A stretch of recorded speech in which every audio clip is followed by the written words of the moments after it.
그래서 이제 진술을 뒤집을 수 있는, 진술을 반박할 수 있는, 탄핵할 수 있는 이런 원시 데이터라는 객관적인 수치가 네. 있기 때문에 이건 재판부가 어떻습니까? 어떻게 예상하죠? 판단을 잘 할 거라고 보십니까? 어떻게 예상하십니까? 뭐 사실은 저는 점쟁이가 아니고 변호인이 재판의 결과를 가지고 네. 점을 치는 것은 부적절합니다만 저는 개인적으로는 타임라인을 직접 처음 열어보고 확인했던 사람으로서 네.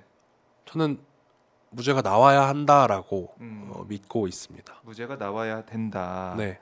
이렇게까지 수치가 나오고 요놀리스에 안 간 게 분명해 보이는데 그러니까 진술을 어떻게 믿을 수가 있느냐? 저희가 형사소송법에 명확히 정하고 있고 네. 뭐 미국에서도 많이 쓰는 얘기긴 한데 합리적인 의심을 배제할 정도로 합리적인 의심이 전혀 불러일으키지 않을 정도로 완전하게 입증되지 않으면 그 누구도 처벌해서는 안 되는 건데 네. 이 정도면 합리적으로 안 만난 거 아니야? 라는 의심이 충분히 들 수 있지 않느냐. 유동규 씨 말이 믿을 수 있는 건가? 이 정도의 의심을 불러일으키면 사실 원칙적으로 무죄가 선고되어야 한다고 생각합니다. 그게 법치주의에 맞는 거죠. 지금 재판 일정은 어떻게 진행되고 있습니까? 일단 이번 달 말일 그러니까 28일인데 28일. 그때 이제 최종 변론이 있고요. 검찰 측과 저희가 각각 최종 변론을 하고 그다음에 선고기일은 재판부가 이제 판결문을 쓰는데 오래 걸리실 거라고 얘기를 했기 때문에 네. 뭐 12월 1월에 당장 날 것 같진 않고요. 1월 말 내지는 2월 초쯤에 나지 않을까 생각하고 있습니다. 그래요. 이 김용전 부원장의 이 사안 이것도 좀 이재명 대표 지금 뭐 이번 달에 1심 선고 나는 그 재판도 있는데 대장동 사안까지도 다 이게 맞물려 들어가는 거 아니겠습니까? 네. 이재명 대표 이른바 사법 리스크라고 언론에서 많이 얘기하고 있는 그 리스크 중에 뭐 연결돼 있는 그런 고리다라는 생각이 드는데 만약에 여기서 김용전 부원장이 무죄를 2심에 선고받는다 이러면 파장이 꽤 클 것 같은데요. 왜냐하면 예. 이 타임라인을 제출한 가장 큰 이유는 뭐 객관적인 그 자체의 자료도 있지만 결국 객관적으로 하지 않았다라는 걸 증명하는 건 어려운 일이잖아요. 했다는 증거를 무너뜨리기 위한 건데 그 했다는 증거는 결국 유동규 씨의 진술이고 유동규 씨의 진술은 수많은 재판의 동일한 토대입니다. 이 수많은 재판에 유동규 씨는 거의 직업적 증인이라고 봐도 무방할 정도로 수많은 재판에서 증인으로서의 지위를 갖고 있고 도대체 조사를 몇 번을 받았는지 저희도 확인하기 어려울 정도로 수많은 조서가 각 재판에 분산돼 있습니다. 증거로 안 낸 조서도 있을 수 있겠죠. 그렇다고 하면은 이분의 진술이 무너진다면 네. 기타 지금 문제가 되고 있는 수많은 재판에서도 결국 근거가 많이 토대가 무너지는 게 아닌가. 그렇게 되면은 네. 사실 결국 어떤 한 사람의 진술로 이 정도로 재판이 많이 열린 적이 있었나 싶을 정도거든요. 저는. 네, 그게 다 결과가 바뀔 수 있지 않을까 생각을 하고 사실 말을 만드는 건 너무나 쉬운 일이지만 네. 그 말에 반박하기 위해서는 엄청나게 많은 근거를 동원해야 되고 그에 걸맞는 객관적 증거가 없는 경우도 많이 있습니다. 그런데 저희는 어쨌든 그 객관적인 증거라고 불릴 수 있는 만한 조각을 하나 찾았다고 생각을 하고 네. 그걸 통해서 전체적으로 다 믿지 못할 진술이라면 그걸 가지고 유죄를 받는 사람은 없어야 할 거라고 생각합니다. 네. 그러니까 진술이란 게 사실은 모르겠습니다. 이게 사람의 기억에 의존하는 그런 말이기 때문에 진술이 일관된다라고 하면서 그게 이제 거짓말이 계속 중첩돼서 반복이 될 수도 있는 거 아니겠습니까? 객관적으로 보면 그래서 그거를 그냥 받아들여지고 거기에 따라서 판단을 내리고 이런 것들은 또 그 진술에 따라서 만들어진 어떤 데이터나 객관적인 뭐 증거들이 다 받아들여지는 건 이거 사법 체계에서 문제가 있다는 생각도 드네요. 예, 그러니까 뭐 사실은 이게 계속 말을 반복하다 보면은 나도 그게 맞는. 네, 그렇게 믿게 될 수도 있고 그리고 거짓말은 원래 하면 할수록 풍부해질 수 있습니다. 그렇기 때문에 네. 진술이라는 거를 저희가 쉽사리 뭐 믿을지 말지 이렇게 결정을 해서 이렇게 편향적으로 받아들이기 시작하면 사실은 실제로 억울한 사람을 만들지 말라는 네. 우리 뭐 법원 측에도 반한다고 생각을 합니다. 검찰은 지금 1심에 이어서 2심도 이제 같은 공소 사실로 같은 예. 입장을 유지하고 있는 거죠. 네, 같은 입장을 유지하고 있고 네. 일단은 결국 항소심에서 주 쟁점이 타임라인이었기 때문에 그 타임라인에 증거 가치가 없다라고 주장을 하는 것 외에는 1심과 유지하고 있습니다. 네. 그럼 이렇게 원시 데이터 빨간 점 찍힌 거에 대해서 이걸 좀 반박할 수 있는 객관적인 자료가 나오면 뭐 국민들이 볼 때는 뭐 재판을 진행하는 사람들 입장에서는 이게 뭔가 말이 좀 될 텐데 진술 대 데이터라고 돼 있다 보니까 그렇기 때문에 데이터를 아예 신빙할 수 없는 데이터다라는 수를 택할 수밖에 없다고 생각하고 그렇기 때문에 지금 저 데이터를 아예 네. 예, 믿을 수 없는 자료다. 아 예, 그렇게 주장하고 있는 거죠. 이렇게까지 근데 보면은 굉장히 많은 캡처를 하신 거잖아요. 예. 좀 한번 내려 보시겠어요? 이거 PPT를 다음 장으로 한번. 근데 이게 하루치입니다. 하루치가 이렇게 많은 거예요. 하루치가 100페이지 정도 나온 거고 시간대별로. 시간대별로 제가 저희가 설명로 달아놨는데 네. 출근하는 길. 예, 저기도 보면은 튄 점들이 보이잖아요. 그래요. 하지만 근데 저게 점들. 이제 경로라는 게 음. 도로를 이동할 때는 저 파란색 경로는 사실 중요하진 않습니다. 그러니까 저 파란색 경로는 나중에 구글이 추단하는 거고 실제로도 구글 타임라인을 다 써보실 수 있으니까 네. 사용해 보시면 저렇게 저 파란색 점은 실제랑 다른 경로를 택하기도 하는구나라고 하지만 저 점은 바뀌지 않습니다. 이거 저희도 이제 해볼 수 있는 거잖아요. 예, 해볼 수 그냥 있습니다. 구글 휴대전화로. 타임라인 가가지고 내 계정으로 네. 가면은. 예, 저도 10년치가 넘게 다 있더라고요. 아 그래요. 네. 야 이거 무섭네요 좀. 그렇죠. 무서워. 빨간 근데 이제 점. 이게 저희한테 유리하게 쓰일 수 있는 어떤 자료로서 있을 때는 네. 좋은 거지만 사실 예. 가끔 가다가 무서울 때도 있죠. 아 그래요. 네. 야, 이 경기도 코리아로 출근하는 길 이렇게 돼 있고, 그 퇴근하는 길도 네, 있었던 거고. 지금 단위로 보시면 수집된 자료를 보시면 네. 초 단위로 좀 다르잖아요. 예, 초 단위로. 네, 그래서 아직도 계속 출근 중이시죠. 한참 내리셨는데 지금 10페이지가 되는데 아직 출근하고 계시니까. 출근하는 길 그렇게 촘촘하게 찍혀 있다. 네, 그러니까 이걸 쭉 보면은 유언홀딩스에 관계 없기 때문에. 네, 없습니다. 요놀리스 이거는 근처에 치킨 점도 없어요. 객관적으로 네. 감정인도 이게 지금 저희가 50분까지 오셨는데 네 여기서 약간만 위로 위로 올라가시면 올라갈까요 한번? 네. 5시 4시 58분에 출차하셨다고 돼 있으니까요. 그게 이제 검찰에서 낸 증거죠. 4시 네. 58분으로 가봅시다. 그러니까 이제 오후 근무는 많이 없어요. 왜냐하면 계속 머물면서 근무를 하셨으니까. 움직임이 없군요. 네. 여기서 58분에 출차 기록이 나옵니다. 4시 4시 59분에 퇴근 시작이 나오죠. 또 네. 네, 이렇게 이동하는 경로가 나오는데요. 자, 유언홀딩스가 어디 있죠 여기서? 유언홀딩스는 한참 멀리 있습니다. 유언홀딩스는 저기 아예 멀리 건너편에 서판교에 있고요. 그러니까 아예 그쪽에 안 갔다는 네. 거네요. 네. 이 점을 보면 아예 볼 필요도 없다. 네. 그러니까 이거를 저렇게 크게 볼 때나 유언홀딩스 위치가 저 판교동 써 있는 밑으로 슬쩍 밑으로. 보일까 말까 한 거죠. 네. 네. 그러니까 이거를 돈을 뭐 준비했다는 시점 4월부터 쭉 5월 검찰이 네. 주장하는 그 시점, 그러니까 진술에 따른 5월 3일까지 쭉 봐도 네. 없다. 네, 맞습니다. 안 갔다. 근데 여기서 만약에 검찰이나 아니면 유동규 진술을 통해서 봤더니 아니 5월 3일이 아니었네 이렇게 할 수는 없는 거잖아요. 이거. 5월 3일이 아니었네라고 하셔도 상관은 없는 게 예. 3월 아, 말부터 쭉 한 번도 가신 적 없습니다. 네. 그렇기 때문에. 진술을 바꾸셔도 그러면 돈을 마련한 시점을 바꾸셔야죠. 네. 그러면 이렇게 뭐가 나올 때마다 바뀌는 진술을 신빙할 수 있겠느냐라고 저희는 얘기를 해야 되는 거죠. 3월 말에 간 적이 한 번 있으니까 3월 말에 줬다라고 주장할 수도 있겠지요. 네. 근데 그러면 4월에 돈을 마련했다는 진술부터 고쳐야 될 겁니다. 뭐 이렇게 되면은 검찰의 이 주장, 그러니까 유동규 진술이 이제 무너지면서 뭐 모든 재판이 다 난리가 나겠군요. 그래서 예. 저는 이게 받아들여졌으면 하는 바람입니다.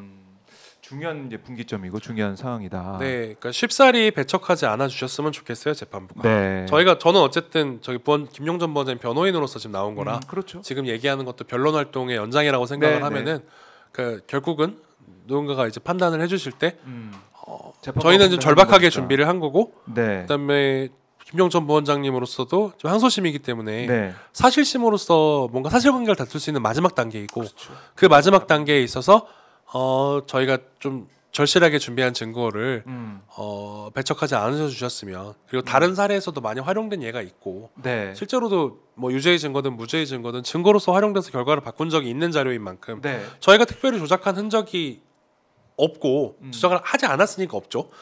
만약에 저걸 저희가 조작했거나 임의로 만들었다는 거를 검찰에서 다시 입증을 하지 않는 이상은 그러면 사실 증거 능력이 있다고 보고 증명력도 있다고 보고 네. 당연히 그거에 맞춰서 판단을 해주셨으면 좋겠습니다.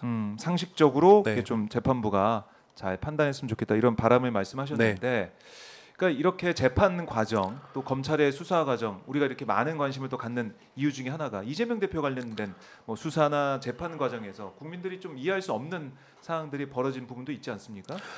그러니까 뭐 이번 달에 예정돼 있는 공직선거법 위반, 그러니까 이 기억이 안 난다라는 이 부분하고 위증교사 이 부분도 어떻게 보면 국민들은 아직까지 이해를 못 하시겠다고 하더라고요. 이게 왜 기소가 될 만한 사안이냐, 왜 유죄를 이렇게 검찰이 구형해서 유죄 뭐 2년 3년 내어달라, 징역 내어달라 이렇게까지 할 사안이냐 이런 말씀 많이 하시는데 법조인의 입장에서는 어떻게 보고 계십니까? 이거는? 저는 이 세상에 누구든 네, 2, 3년간의 행적을 전부 다 드러나게, 특히 정치인이니까 드러날 수밖에 없는 사람이라고 했을 때 뭔가 하나를 핀셋으로 찍어서 이 부분은 어떻게든 위법하다라고 한다면 네, 과연 기소가 되지 않을 사람이 있을까라고 생각합니다. 그러니까 지금 털어서 먼지가 나지 않는다라는 그런 개념이 아니라 네. 누구 예, 만났지? 누구든지 네. 어떻게 만났고 어떻게 네, 됐고 네. 무슨 통화를 했고 뭐 예를 들어서 뭐 증인이 될 사람과 아니 그게 사실 변호사 때 있었던 일에 대해서 네, 그때 당시 이제 그 시와 관련된 일이어서 그 시에서 일을 하시던 분과 네, 통화를 해서 사실관계 뭐 얘기를 하고 뭐 그 정도의 내역을 가지고 구체적인 위증교사 내역이 나오고 구체적인 뭐 어떤 글쎄요 왜 그분의 거짓말했냐 그분의 알면서 왜 진술 거짓말했냐? 때문에 무죄가 나오신 게 아니잖아요. 그렇죠. 그분이 어떤 증언 때문에 무죄가 나온 것도 아니잖아요. 심지어 법조인이신데 그걸 모르시진 않았을 겁니다. 이재명 대표님은 제가 잘 모르는 분이지만 제가 뵌 적도 없고 하지만 법조인이시고 예, 이 사람이 진술을 뭔가 나한테 유리하게 해주면 이거는 무조건 무죄를 만들 수 있어요. 이렇게 생각하시는 않았을 거예요. 네, 결과적으로도 법리적으로 무죄가 나오셨지 않습니까? 대법원에서 판단을 받고 법리적으로 무죄가 나온 거지 사실관계에서 뭐 이렇게 돼서 그 당시에도 공직선거법이었고요. 역시 그리고 그 과정에서 공직선거법으로 한번 당연히 이제 재판을 받으신 적이 있는 분이라고 하면 네, 저라도 방어적으로 대답하겠어요. 어허. 얘기할 때 예. 이거 내가 이렇게 했을 때 또 10일 걸릴 수 있겠다라고 생각할 수도 있다고 생각해요. 그거 이제 또 따로 또 다시 공직선거법 위반이다. 뭐 모를 수도 있죠. 네. 근데 그거에 대해서 마치 전지적으로 지켜볼 수 있는 사람인 것처럼 역으로 얘기하면은 그 긴 기간 동안 행적을 찝었을 때 기소할 만한 것들이 이 정도의 사안이었구나라고 생각하면은 네, 뭐 오히려 또 뭐 없다. 잘 살아오신 분인 걸 방증하는 게 아닐까요? 뭐 털어서 네. 뭐 찾을 수 있는 게 없구나. 네. 뭐이 정도 이걸 찾고 찾다 이걸로 기소를 해가지고 네. 재판을 하는구나라는 생각을 할 수밖에 없다. 그래서 뭐 저희 보면은 요즘에 이제 무죄 청원 이 탄원 예, 이것도 지금 많이 수십만 명이 올라오더라고요. 넘으셨던데요. 네, 40만 정도가 됐는데 이 무죄 서명을 해달라, 탄원을 해달라라는 이런 목소리가 나오고 자발적으로 많은 분들이 오셔가지고 무죄 판결 촉구합니다 이렇게 탄원하는 것도 변호사님 말씀하신 이런 부분들인 것 같아요. 네, 일단은 납득하기가 그러니까 저희는 사실 공부할 때는 편하게 보는 내용들 뭐 예를 들어 기소 편의주의, 기소 편의, 기소 독점주의, 그러니까 재판 검찰에서 자유롭게 기소를 할 수 있고 네, 그 기소 독점주의라는 게 사실은 뭐 이게 다른 얘기로 건너갈 수 있겠지만 다른 곳은 기소 독점이 아닌 곳도 있다는 거거든요. 우리가 공소라고 하잖아요. 예, 공소가 있다는 거는 반대 개념으로는 사소도 있다는 개념인데 우리나라는 사소가 없죠. 대신. 없죠. 네, 우리나라 제도에서는 근데 검사만이 기소를 할 수 있고 검사가 모든 사건을 기소해야 될 의무를 지는 것도 아니에요. 그러니까 마음대로 기소를 하거나 말거나 할 수 있다는 거잖아요. 기소할 권리 그 독점도 있죠. 예. 불기소할 권한도 예, 그러니까 가지고 뭐 있는 지금은 거니까. 그래서 뭐 아마 뭐 수사권을 어떻게 하니 뭐 공소만 제기하고 유지만 담당하게 하느냐 뭐 이런 네네. 얘기들이 나오고 있지만 사실은 누가 됐든 간에 누굴 처벌할 수 있는지를 단독으로 어떤 독임청이든 독임제 어떤 공무원이든 네. 누군가가 개별적으로 하는 게 아니라 이것도 뭐 사실 여러 가지가 있습니다. 기소도 배심제 얘기가 나오고 있고 네. 기소를 할 때 배심원단의 의견을 듣도록 하는 거죠. 이게 정말 사회적으로 처벌받아야 될 범죄이냐. 네. 뭐 이런 것들이 적용이 된다면은 지금처럼 어떤 뭐 정치적인 입장이 다르다고 하더라도 어떤 국민들이 이거 기소가 이상한 거 아니야? 이런 식으로 기소하는 게 어딨어?라는 불만은 많이 줄어들지 않을까 생각합니다. 네, 이제 그런 것들은 뭐 그럼 제도적으로 이제 풀어나갈 그거는 부분인데. 저기 정치하시는 분들 법조인으로서는 약간 근데 이렇게 누가 마음대로 누가 처벌할지 말지. 그러면은 역으로 야 이거 내가 기소 안 해줄게 라는 얘기가 나오는 거고, 그러면은 누군가는 진술을 수십 번 받으면서 내가 어떤 특정 부분에 대해서 기소를 안 받을 거라는 희망을 갖고 뭔가 입맛에 맞는 얘기를 하지 않을까요? 자기 겸허를 하면서. 왜냐하면은 내 운명을 쥐고 있는 게 저 사람의 재량이니까요. 그렇죠. 전능한 사람을 네. 보이겠죠. 그렇죠.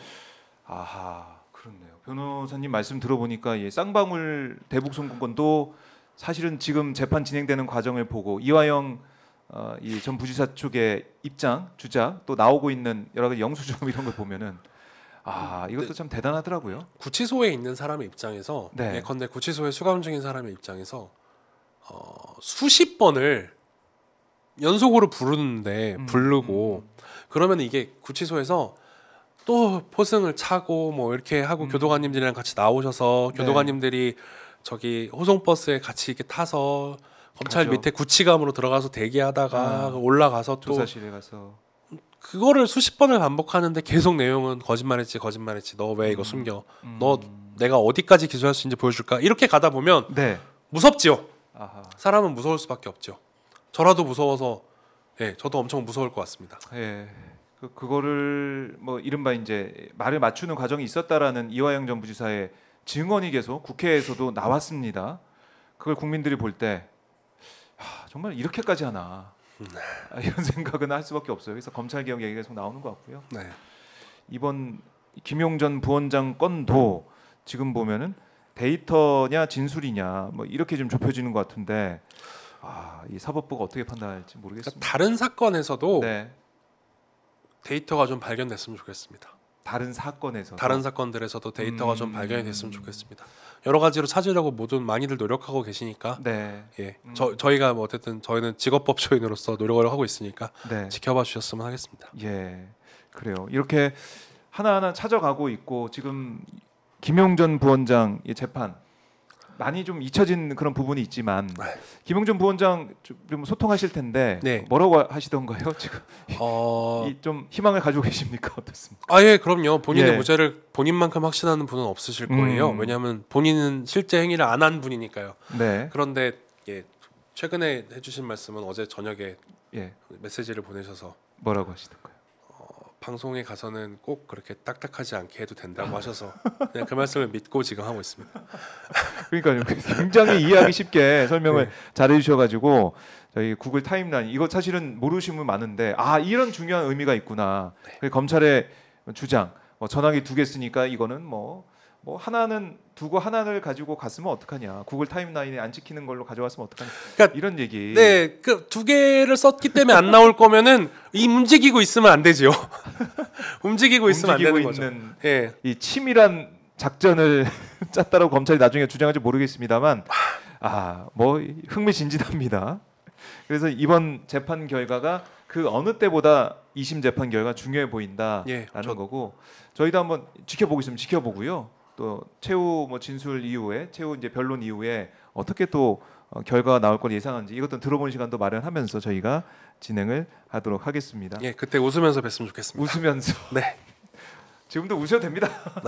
지금도 웃어도 되는데 네. 끝으로 저희 시청자분들께 마지막으로 하고 싶은 말씀이나 못다한 말씀 있으면 제가 듣고 마무리하겠습니다. 네, 어쨌든 제가 무슨 법조인으로서 나와서 제가 하고 있는 사건에 대해서 사실 종결되지 않았는데 이런 말씀을 막 공개적인 석상에서 드려도 되느냐라는 거에 좀 고민이 좀 많았는데요. 네. 아직 감정 결과가 공개되지 않았던 상황에서 어떤 신문에서 단독 보도를 하더라고요.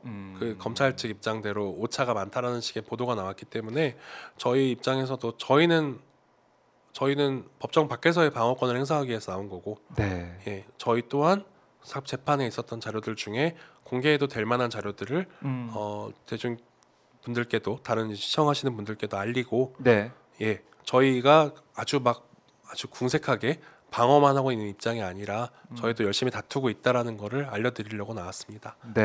잘 들어주셔서 감사합니다. 알겠습니다. 이게 만약에 그러니까 검찰발 뉴스로만 언론에 다 보도가 되면 이것도 묻히거든요.